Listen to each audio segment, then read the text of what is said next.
Сложно поверить, что Амит Патель, бывший врач скорой, тяжело болен. Лишь когда видишь у его ног служебную собаку, то понимаешь, проблема мужчины весьма непроста. Амит лишился зрения 5 лет назад. Мужчина практически полностью ослеп из-за болезни под названием кератоконус. Сложно представить, что чувствовал Патель, когда его жизнь постепенно погружалась во мрак. К счастью, родственники и жена всячески поддерживали мужчину.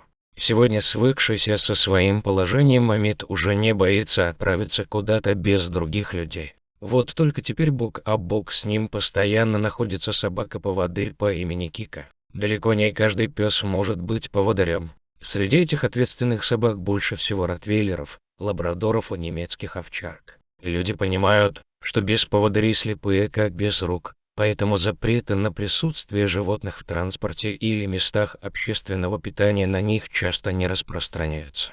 Однако люди, увы, бывают разными. Чтобы показать миру, как приходится жить слепым, Амин запустил необычный проект. Жена бывшего врача прикрепила на попону его собаки камеру GoPro.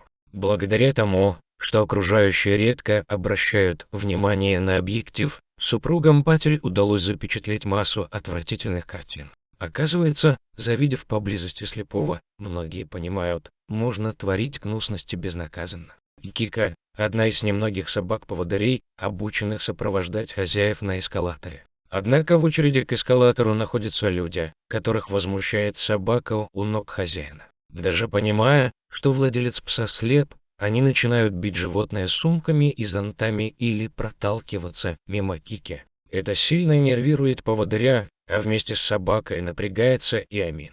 Был момент, когда к мужчине обратилась незнакомка, потребовав извинений за то, что тот перегородил собакой проход. Амин напрямую спросил, надо ли ему извиниться за свою слепоту. Самое страшное, что незнакомка ответила утвердительно.